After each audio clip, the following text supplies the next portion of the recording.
চিকু বান্টি, তোমরা যদি লেট না করতে তাহলে এতক্ষণে আমরা রিসোর্টে পৌঁছে যেতাম। এত অন্ধকারে আমি ঠিকমতো রাস্তা বুঝতে পারছি না।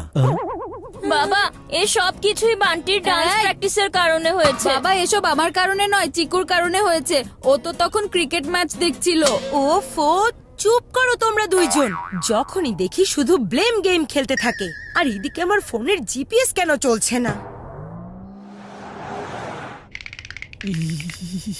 এই এসি একটু বেশি কুলিং করছে, আমি এটা এখনই বন্ধ করছি। বাবা আমার অনেক গরম লাগছে। তুমি তো জানোই এয়ার কন্ডিশন ছাড়া আমার কন্ডিশন খুব খারাপ হয়ে যায় বাবা। যদি তোমার গরম লাগে তাহলে জানালা খুলে দাও, কোনোভাবেই এসি চালু করা যাবে না।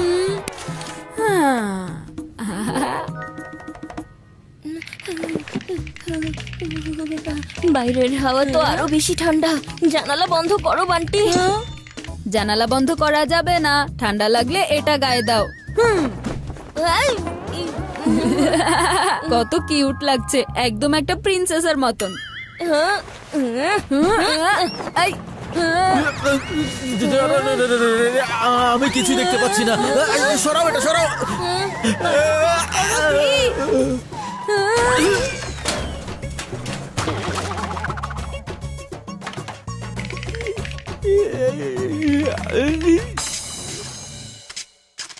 এই তোমরা দুজনে সব কি করছো? যদি এখন অ্যাক্সিডেন্ট হয়ে যেত তাহলে? সরি বাবা। কত কষ্টে একটা লাইট দেখতে পেয়েছিলাম, সেটাও বন্ধ হয়ে গেছে। এখন তুমি বাইরে গেলে কেন মেঘা? ওই দেখো আমাদের রিসোর্ট দেখা যাচ্ছে। এটা তুমি কি করে জানলে? আরে ওই অ্যারো তো ওই ডিরেকশন দেখাচ্ছে, আর উপরে বোর্ডেও লেখা আছে। শেষ পর্যন্ত আমরা পৌঁছে গেছি। চিকু বান্টি, জলদি লাগেজ বের করো, জলদি। কিন্তু বাবা লাগেজ তো আমরা রিসোর্টে পৌঁছানোর পরে নামাবো, তাই না? বাবা রিসোর্ট পাহাড়ের উপরে, আর পাহাড়ের উপরে গাড়ি চলবে না। যাও লাগেজ নামাও, কারণ এখান থেকে আমাদেরকে ট্রেকিং করে যেতে হবে।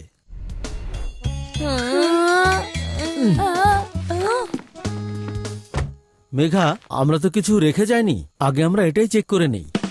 কিন্তু মা, এত ভারী লাগেজ কি করে আমি উঠাবো? সবাইকে একটা একটা করে ব্যাগ উঠাতেই হবে, তাই এখন কান্না বন্ধ করো আর ব্যাগগুলো উঠাও। আমি তো আমার ব্যাগ চুজ করে ফেলেছি। ও কি করে এত জলদি ব্যাগ উঠিয়ে নিল? মনে হয় চিকু, ভিতরে তুমি কোনো এই ব্যাগটা ঝামেলা উঠিয়ে আছে। নাও। ওকে মা। আরে এই ব্যাগ তো অনেক ভারী মা, এটার মধ্যে কি পাথর আছে নাকি? এইটাতে পাথর না, গরমের কাপড় আছে। এতে সোয়েটার আছে, জ্যাকেট আছে, ক্যাপ আছে, গ্লাভস আছে, থার্মালস আছে, এমনকি মোজাও আছে। তাহলে ভারী তো একটু হবেই, তাই না? এই সব কিছু একটা ব্যাগের মধ্যেই? হ্যাঁ? এই ভারী ব্যাগকে হালকা করার জন্য কিছু একটা করতেই হবে। আইডিয়া। অনেক ঠান্ডা পড়েছে বান্টি, এজন্য ক্যাপ জরুরি। মা, এত ঠান্ডায় যদি শাল ছাড়া থাকো তাহলে তো ঠান্ডা লেগে যাবে। বাবা, তোমার বেশি ঠান্ডা লাগে না? এই নাও সোয়েটার পরে নাও। হ্যাঁ হ্যাঁ। আর আমি এই গ্লাভস পরে নিলাম। এখন ব্যাগ হালকা আর চিকু হ্যাপি। চলো এবার যাই। ঠান্ডা বলতে তো এখানে কোনো জিনিসই নেই, আর তার উপর চিকু আমাকে এই সোয়েটার পরিয়ে দিয়েছে। বাবা তোমার গরম লাগছে আর আমার ক্ষুধা, আমরা খেতে পারবো তো, তাই না? পাওয়া যেতেও পারে আবার নাও পাওয়া যেতে পারে। আমরা রিসোর্টে যাচ্ছি, নানির বাড়িতে না। এভাবে কিভাবে হবে মা? তুমি তো জানো যে না খেলে আমার ঘুমই আসে না। হ্যাঁ হ্যাঁ, আমি জানি। এমন ইমার্জেন্সি সিচুয়েশনের জন্য আমি বাসা থেকে খাবার বানিয়ে নিয়ে এসেছি। আচ্ছা তাহলে আমাকে দাও না মা। তাড়াতাড়ি লাল রঙের ব্যাগটা বের করো। লাল রঙের ব্যাগ? লাল রঙের ব্যাগ? চিকু, লাল রঙের ব্যাগটা কি তোমার কাছে আছে? না তো, আমার কাছে তো নেই। বাবা তোমার কাছে আছে? না, আমার কাছেও তো নেই। ওই ব্যাগ গেল কোথায়? ও মনে পড়েছে, মনে হচ্ছে লাল রঙের ব্যাগটা গাড়িতেই ফেলে এসেছি। এখন তাড়াতাড়ি ব্যাগ নিয়ে আসতে হবে। মা, এখন ব্যাগ নেওয়ার জন্য আবার কি করে নিচে যাব?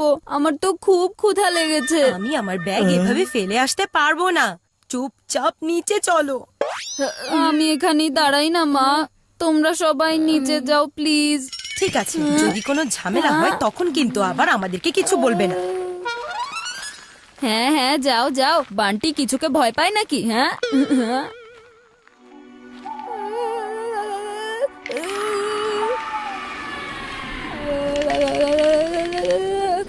আরে দাঁড়াও, আমিও এক্ষুনি আসছি। মনে হয় ভয় পেয়ে বান্টির বেজে গেছে ঘন্টি।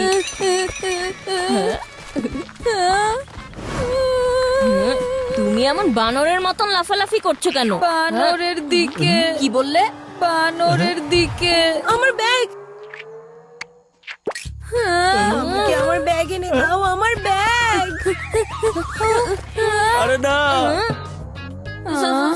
সরি মা, বানরকে আমার খুব ভয় লাগে। আমিও। আরে চিকু বান্টি, তোমরা কি বানরের সেই বিখ্যাত গল্পটা শোনোনি? যদি তুমি বানরকে নকল করো তাহলে ও তোমাকে নকল করবে। তার মানে যদি তুমি বানরের দিকে কিছু ছুঁড়ে মারো তাহলে সেও তোমার দিকে কিছু না কিছু ছুঁড়ে মারবে। বাবা, এরকমটা কি সত্যি হয়? অবশ্যই হয়। যদি বিশ্বাস না হয় তাহলে নিজেই দেখে নাও।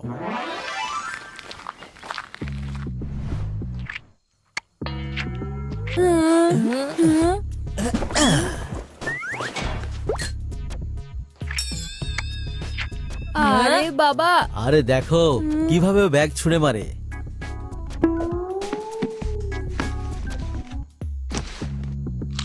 বাবা তুমি তো এই সোয়েটার ছুঁড়ে মেরেছো, কিন্তু বানর তো কিছুই করছে না। করবে করবে, তোমরা একটু ধৈর্য ধরো। এক কাজ করো, তুমি তোমার মাংকি ক্যাপ ওর দিকে ছুঁড়ে মারো, তারপর ও অবশ্যই রিয়াক্ট করবে। কিন্তু বাবা। ছুড়ো ছুড়ো, ট্রাইড অ্যান্ড টেস্টেড ফর্মুলা। ওকে বাবা। হেইয়া! চিকু, তুমি তোমার গ্লাভস খুলো আর ওর দিকে ছুঁড়ে মারো। এবার দেখবে অবশ্যই আমার কথা ফলে যাবে। ঠিক আছে বাবা।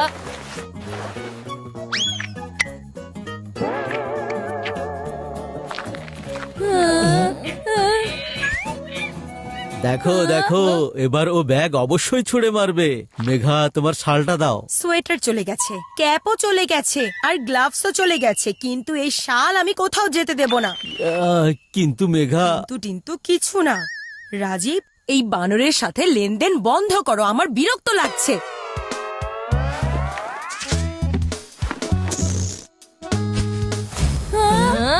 নাও, এবার তো এই বানর সব কাপড়ও নিয়ে গেল।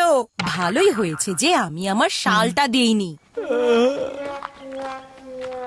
বাবা, এই কপি করা বানর তোমার যুগে ছিল, কারণ আজকের যুগের বানর নকল করে না, বুদ্ধি দিয়ে কাজ করে। এখন তাড়াতাড়ি তোমাদের মায়ের পিছু পিছু চলো, নয়তো সে আমাদের সবাইকে আক্কেল দিয়ে ছাড়বে।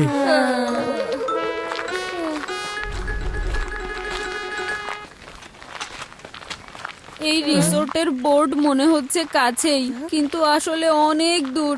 আমি তো এখনই ক্লান্ত হয়ে গিয়েছি। আমার খুব ঠান্ডা লাগছে, আর সোয়েটার ওই বানরের কাছে।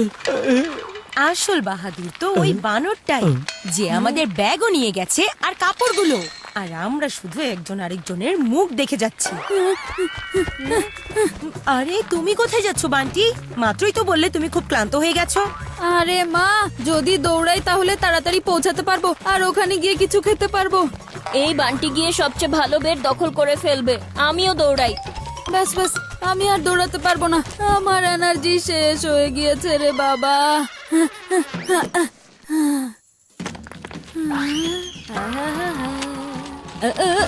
আরে